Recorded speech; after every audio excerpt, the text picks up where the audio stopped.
Eu queria que vocês levantassem a mão. Quem é worship leader ou parte de banda de louvor aqui, só para eu saber com quem eu estou conversando.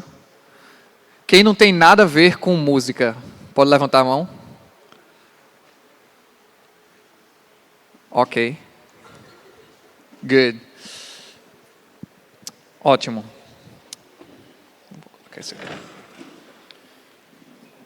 Na verdade, esse primeiro workshop aqui, deixa eu fazer uma oração aqui rápida, porque a gente precisa convidar a presença de Deus e mesmo em workshops, eu acho que isso é o que é fundamental. Sem a presença dele, cara, é que nem Moisés, não rola nem sair do lugar. Pai Santo, Pai querido, te agradeço por essa noite, Deus. Que cada palavra que seja ministrada aqui penetre nos corações, penetre nas mentes e realmente possa trazer libertação, restauração e a mente de Cristo, Deus. Que nessa noite a gente possa estar conhecendo mais de Ti, conhecendo mais, não só de técnicas, mas aprendendo a nos relacionar contigo, Deus. Que essa noite possa ser um memorial em que a gente possa compreender que a gente não apenas toca um instrumento, mas que nós somos filhos e filhas, e que independente do que a gente faz, a gente já tem o Teu amor e a gente já tem o sacrifício de Jesus que já foi feito por nós e que nos lava de todo o pecado. E que nenhuma mentira de Satanás pode tirar a gente de nosso propósito. Porque a gente sabe de onde a gente vem e a gente sabe para onde a gente vai. Em nome de Jesus. Amém.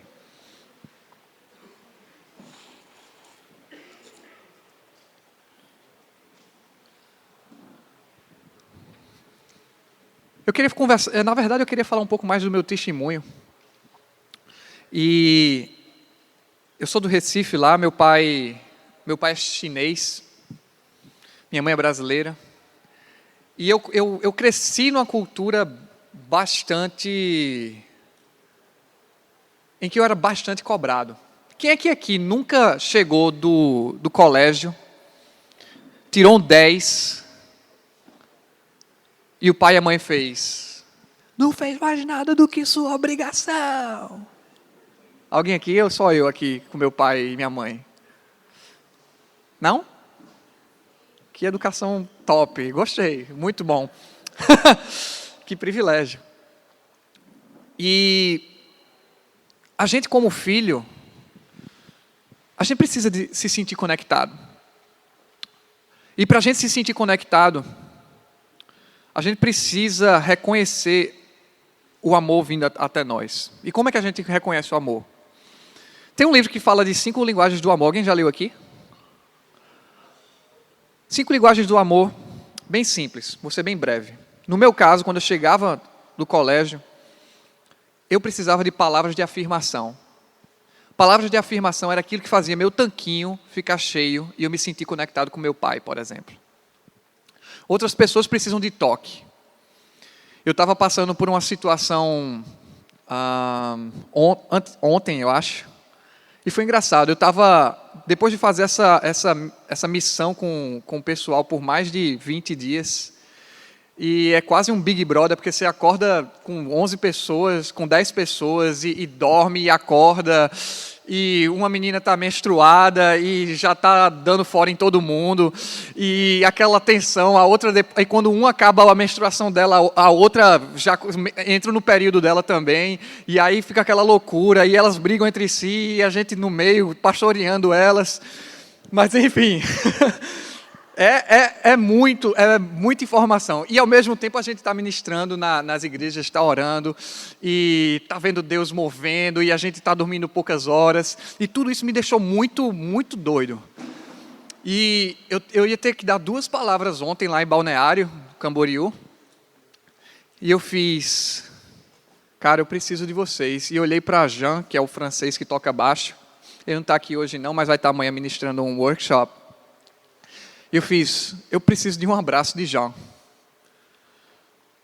E ele veio, me deu um abraço, e aquilo assim, encheu meu tanque, me deu deu um gás, sabe? E foi engraçado que logo depois, Amy, que é que vai liderar o workshop de liderança de louvor, ela fez, eu quero que todo mundo aqui afirme Ed agora. Todo mundo aqui afirme Ed. E aquele momento para mim foi muito importante, porque o grupo se uniu e assim, eles encheram meu tanque, que chegou a transbordar, e quando a gente foi ministrar, foi massa. Eu não estava me sentindo mais aquele vazio, mas eu estava me sentindo tão amado, e a partir do que estava, digamos, sobrando e, digamos, overflowing, poxa, foi massa a palavra, foi massa, foi lindo. E a gente viu muita vida sendo restaurada lá, isso que é o que mais importa. E aí eu dei um exemplo aqui da questão do toque, falei da questão das palavras de afirmação. Outras pessoas gostam de receber presentes. E quando a gente entrega presentes, elas se sentem lembradas e elas se sentem, digamos, com o seu tanquinho mais cheio.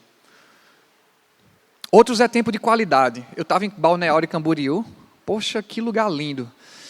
E eu amo praia, eu sou de Recife, né? Cara, eu amava sair com meus amigos, minhas amigas e só ficar na praia observando a onda batendo, voltando, batendo e voltando. E aqueles momentos para a gente tão simples preenchiam e enchiam o meu tanquinho do amor. Já falei de toque, palavras de afirmação, presentes. Tempo de qualidade e atos de serviço. O que é atos de serviço? Meu pai, ele se sente amado toda vez que eu me voluntario a prestar algum serviço para ele. Por exemplo, se eu for cortar a grama lá de casa, e olha que ele mora numa fazenda e é muita grama para ser cortada, ele se sente muito amado quando eu faço isso. Ele se sente conectado comigo quando eu presto atos de serviço para ele. E por que eu estou falando tanto de conexão? Por que eu estou falando tanto sobre isso? Porque é engraçado, quando a gente quando a gente vai crescendo, quando a gente é criança, é nesse momento que os nossos modelos mentais estão sendo formados, certo? E eu, como uma criancinha, quando chegava do colégio e recebia aquela negativa dizendo que eu não fiz mais nada do que a minha obrigação, eu me sentia desconectado. E aí eu tinha que estudar violino também, e eu estudava, sei lá, para concurso eu cheguei a estudar 8 horas por dia, com 12 anos de idade. Estudava feito um maluco.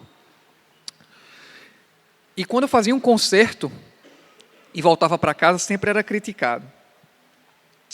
E nunca era suficiente. Nunca era suficiente. E aí começou a se formar a primeira mentira que Satanás... Eu vou falar de 2 mentiras aqui, mas a primeira mentira começou a ser formada na minha cabeça. Que é, eu preciso fazer algo para ser amado. Ou então, eu sou amado pelaquilo que eu faço. Eu sou o que eu faço. A partir do momento que a gente acha que é o que a gente faz, a gente está anexando, a gente está linkando nossa identidade àquilo que a gente faz. Beleza? O grande problema disso é que, por exemplo, no mundo corporativo, quando a gente trabalha e recebe uma crítica, eu antes de ter ido para essa jornada espiritual, eu trabalhei 7 anos no governo. Fiz concurso público e tinha uma vida, digamos, estável, né? Que o governo aqui no Brasil, em tribunais, permite a gente ter essa qualidade de vida. Mas, enfim...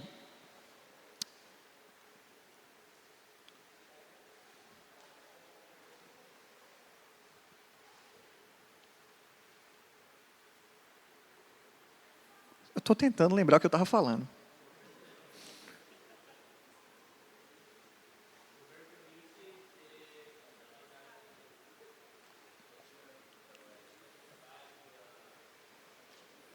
Enfim, vamos lá. Valeu a tentativa, é isso. Bem, eu sei que eu estou sendo eu sei que eu sou super amado por Deus, porque por mais que eu dê uma viajada na maionese agora, o amor de Deus não diminui por mim, amém? E é isso, tipo, o grande problema, essa situação foi perfeita. Eu poderia decidir ficar envergonhado por causa desse momento aqui. Quando a gente está tão confiante no amor de Deus, a gente não tem problema em tomar riscos e a gente não se anexa à nossa falha, porque eu conheço minha identidade e eu posso continuar sendo autêntico aqui, eu posso tirar isso aqui de letra. E tipo, que bobagem. Pessoal, eu não estou preocupado, vamos supor assim, eu não preciso ficar preocupado se eu sou um bom palestrante.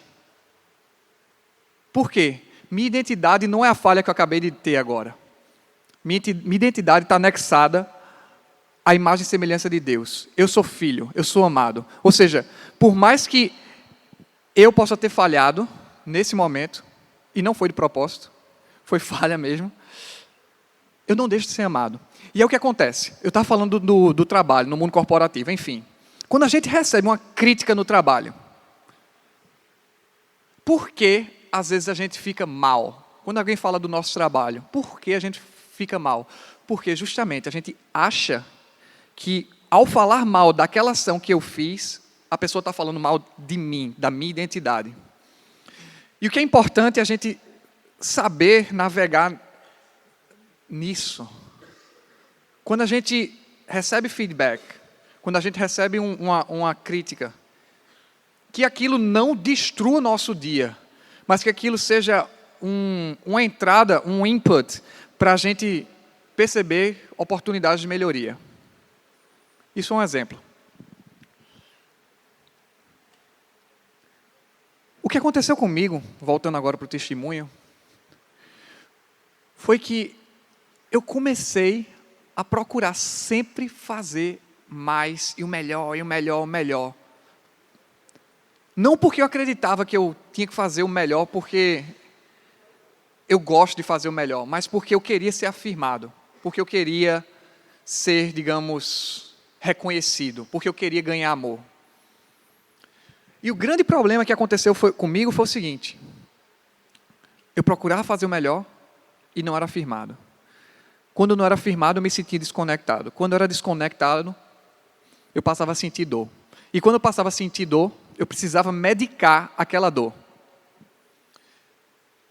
E quando a gente precisa medicar aquela dor, a gente vai buscar afirmação e a gente vai buscar conexão em coisas que imitam o amor, em coisas que são falsas.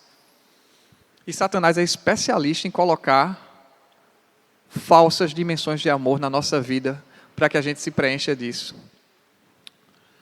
E aí foi clássico. Como jovem desviado, fui para bebida, cigarro, drogas, sexo, pornografia, masturbação. E fiquei viciado nesse ciclo. Super viciado nesse ciclo. Super viciado nesse ciclo. E aí que começou a entrar a segunda mentira. Eu fiquei tão viciado nisso que eu passei a sonhar. E eu passei a sonhar tipo assim, tive um sonho totalmente erótico. E aí eu comecei a pensar, poxa, se eu não estou nem pensando, se até involuntariamente isso está rolando comigo, então é porque eu sou sujo mesmo. É porque eu sou podre mesmo. E é aí que Satanás lhe ganha nesse sentido. É aí que Satanás, ele bloqueia a gente nesse modelo mental e faz com que você entre num ciclo de pecado. Por quê? Se eu acho que eu sou podre, as coisas que eu farei, consequentemente, serão podres. É a mesma coisa. Vamos pegar um bocado de fruta podre, coloca no liquidificador, gira lá e serve aquele suco. Não vai ser legal. E o que precisa ser tratado é justamente aqui, na cabeça. Nós não somos os pesadelos que temos. Se a gente acha que a gente é o pesadelo que a gente teve, a gente começa a acreditar que a gente é podre mesmo. E quando a gente coloca uma coisa podre de um lado, a saída vai ser uma coisa podre também. Mas se a gente muda o modelo mental, se a gente muda esse mindset e pensa, João 8,32, clássico. E conhecereis a verdade vos libertará. Poxa, escutei isso 300 anos na minha vida. Mas nunca entendi. Quando a gente conhece a verdade, quando a gente conhece a realidade, qual a realidade? que a gente foi feito à imagem e semelhança de Deus. Que nosso Senhor Jesus Cristo, Ele foi na cruz por nós. E ainda quando éramos pecadores, Ele foi lá e se deu como sacrifício. E hoje a gente está limpo. Quando a gente aceita Jesus, Ele nos limpa de todo o pecado. E a gente tem essa opção de escolher, de permanecer ou não.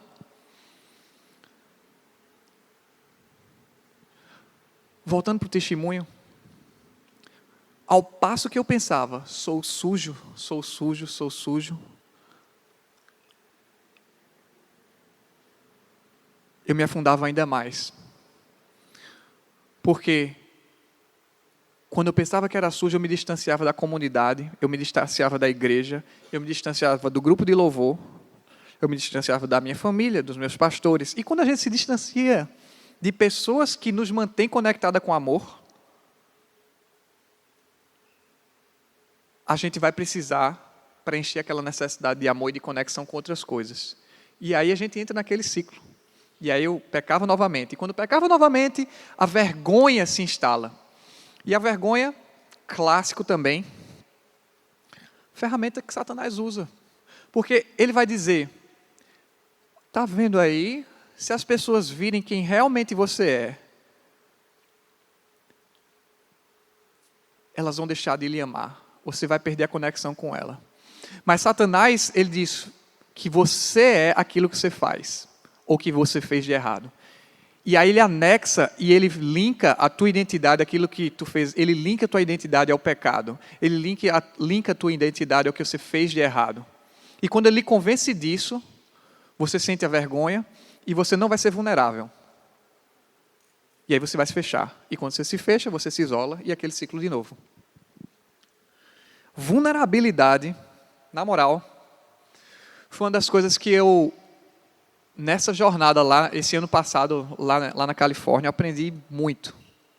Eu fiquei impressionado quando um pastor chegou lá, que é um dos pastores que, digamos, aconselham os pastores da igreja. E ele falou, galera, fui no supermercado, olhei para uma mulher, e veio um pensamento na minha mente de que eu queria fazer sexo com ela. E eu pensei na mesma hora. E ele ensina essa parte de aconselhamento. Faça um self-assessment. Faça uma avaliação de si mesmo, naquele momento.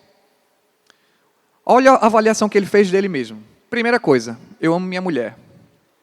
Segunda coisa, a gente passou a semana tendo sexo e eu estou super satisfeito com o sexo. Terceira coisa, eu amo minha família. Quarta coisa, eu prezo por fidelidade. O que é que está faltando? Aí ele, caramba, faz um bom tempo que eu não vou pescar. E eu tenho essa necessidade de aventura. Ele chegou em casa, falou para a mulher, disse, meu amor, aconteceu a situação e eu preciso de um tempo de aventura com meus amigos. E eu estou precisando preencher esse gap que tem agora. Eu preciso preencher essa necessidade que eu tenho, essa necessidade de aventura. E ela fez, vá, com certeza, vá-se embora. E como é importante a gente ser prático. Como é importante a gente ser real e a gente fazer essa avaliação de nós mesmos. O que é que eu estou sentindo? Por que eu estou me sentindo assim? Falando em praticidade, no meu processo de compreender minha identidade,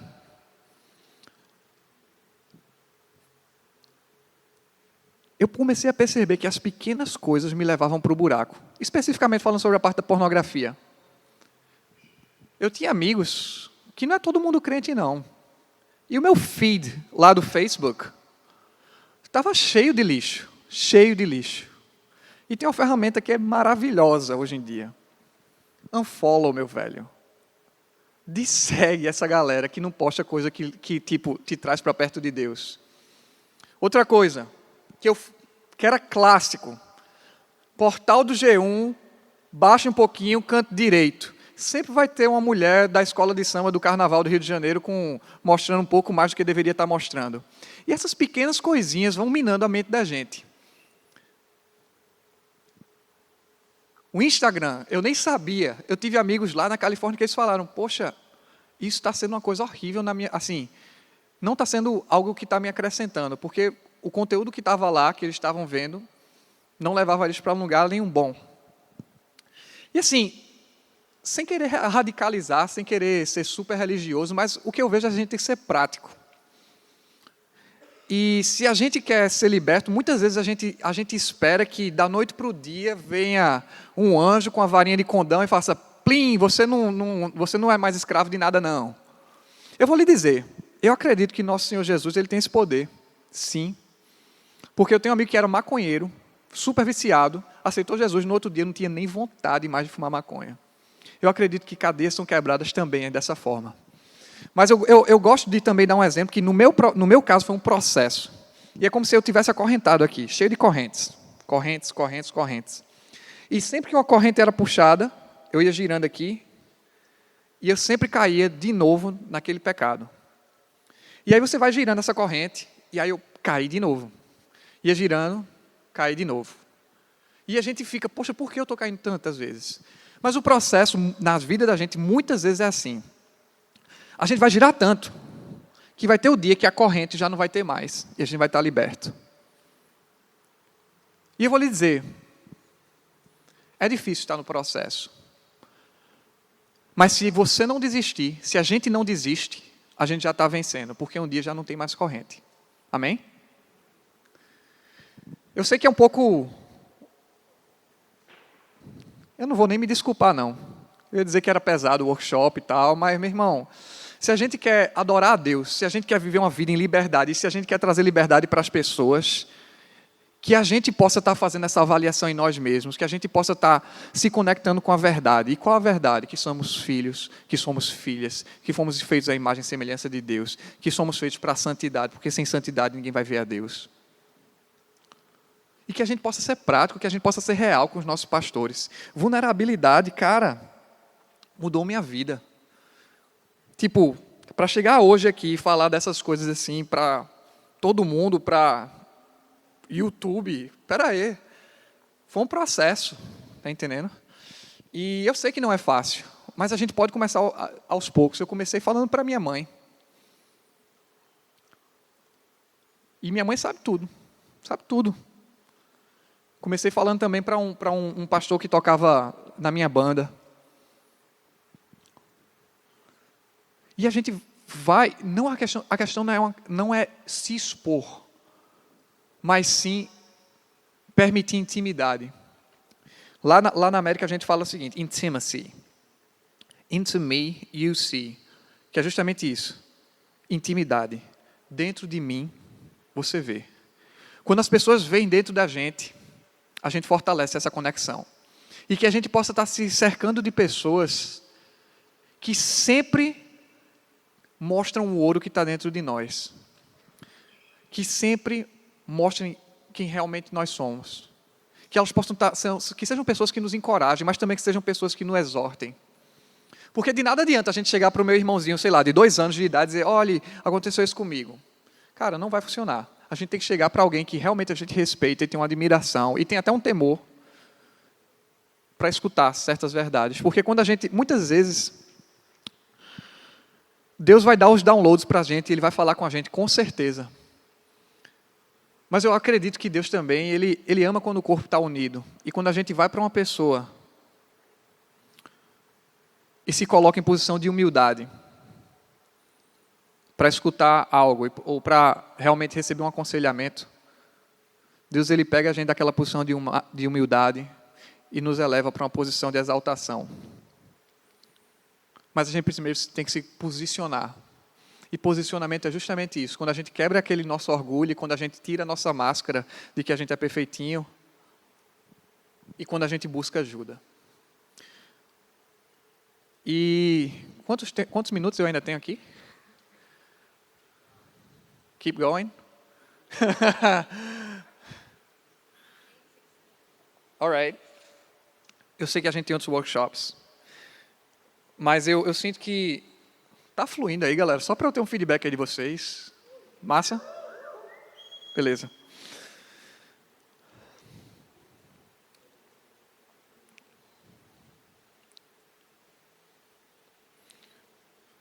Pronto.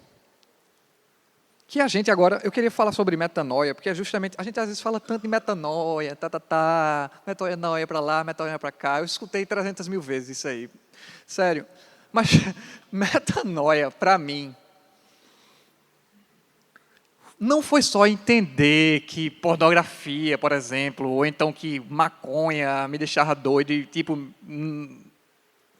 não era legal, não era o certo. Não é só a gente entender isso. Metanoia é quando, tipo, é muito mais profundo. É quando a gente realmente reconhece o sacrifício de Jesus. Quando a gente reconhece que a gente não é aquilo, que a gente não é aquilo que a gente fez, que a gente não é aquele pensamento que veio maluco na nossa cabeça. É quando a gente realmente reconhece de onde a nossa identidade vem. Eu mesmo, muitas vezes eu dirigia de Recife para João Pessoa, meus pais moram em João Pessoa, eu trabalhava lá em Recife, e aí quase todo final de semana eu ia. Tinha dia, cara, que eu estava dirigindo na BR e do nada vinha um pensamento, pum, passa direto naquela curva 160 por hora, eu gostava de correr. E vinha esses pensamentos várias vezes. Mas se a gente começar a acreditar que a gente tem esses pensamentos, cara, a gente vai estar passando direto na curva, vai estar batendo o carro e vai estar morrendo, vai estar se suicidando. A gente não é, esses pensamentos não fazem parte da gente. Porque os pensamentos de Deus, a mente de Cristo, é um pensamento que traz vida e vida em abundância, não morte, não depressão. Se aquele pensamento, sei lá, mal, aquele pensamento ruim, aquele pensamento de abuso, um pensamento, seja lá o que for, está vindo aqui, ó, isso não, que a gente compreenda que aquilo não faz parte de nossa identidade. Se aquele pesadelo que a gente teve aconteceu, cara, tem uma coisa que a gente gosta de brincar. Flush, meu velho, dá uma descarga nisso aí, porque isso não faz parte, simplesmente é isso. E keep going, vamos embora, vamos continuar a vida aqui. Se a gente ficar noiado de tipo, oh meu Deus, mas esses pensamentos na minha cabeça, é só isso. Cara, desliga, não dá atenção a isso, produz algo. Identidade. Esse workshop é sobre identidade. Que essa noite a gente possa estar se reavaliando e reconhecendo de onde vem a nossa real identidade. A nossa identidade vem do que Deus declara sobre a nossa vida, amém? Essa é a nossa real identidade. Eu só quero ler aqui Salmo 51. Cara, eu acho que quase furei aqui a Bíblia de tanto ler esse salmo, sem brincadeira. No verso 10. Cria em mim um coração puro, ó Deus, e renova dentro de mim um espírito estável. Cara, eu pedi um espírito estável, sabe? Porque eu estava cansado daquele ciclo. Tipo, uma hora eu estava o super santo, massa. Outra hora estava afundado. Não me expulses da tua presença. Como eu tinha medo de perder a presença de Deus. Nem tires de mim o teu Santo Espírito. Devolve-me a alegria da tua salvação e sustenta-me com o espírito pronto a obedecer. Então ensinarei os teus caminhos aos transgressores, para que os pecadores se voltem para ti. Hoje, alguns anos depois desse meu processo, eu finalmente estou podendo ler isso aqui e dizer: então ensinarei os teus caminhos aos transgressores, para que os pecadores se voltem para ti. Mas, meu velho, eu vou lhe dizer, isso aqui, eu li tantas vezes, chorando, e dizendo: Deus, o que é que está acontecendo comigo? Sempre preso naquele ciclo, sem compreender, porque estava preso. Mas no dia que eu entendi a minha real identidade, quando eu comecei a desligar aquelas mentiras, me conectar com a verdade, e essa é a verdade que me liberta, tudo mudou. Amém? É isso. Queria que vocês se levantassem para a gente fazer uma oração aqui. Eu queria orar por vocês.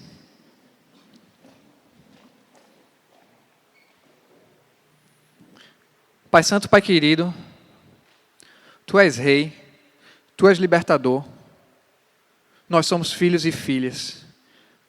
Essa noite é uma noite em que reconhecemos nossa real identidade, Pai. Essa é uma noite em que desligamos a mentira, as acusações e reconhecemos o sacrifício de Jesus Cristo em nossas vidas, Pai. Que possamos caminhar destemidos, Pai. Que possamos caminhar sem máscaras, Pai. Que cada palavra que foi colocada aqui essa noite realmente possa estar dando frutos. Que qualquer pessoa aqui que passou por uma situação semelhante à minha, Deus, possa estar tendo sua libertação, sua cura, seu romper. Tu és Rei, Tu não é um Pai que acusa, Tu és um Pai que manda o Filho para nos libertar, Deus. Te agradeço pelo privilégio de estar aqui essa noite, aprendendo mais de Ti e compartilhando isso com Teus irmãos, Pai. Com meus irmãos, Pai. Em nome de Jesus eu te peço, Deus, que cada um que estiver aqui possa sair daqui transformado. E que com um caráter forjado, como um vaso novo, Pai, a gente possa estar podendo abrigar essa água viva, essa água eterna, que não se acaba, que traz viva, e que a gente vai poder dar para outras pessoas beberem dessa água, porque a gente já foi transformado, Pai, e a gente conhece de onde vem a fonte de vida eterna. Em nome de Jesus, amém.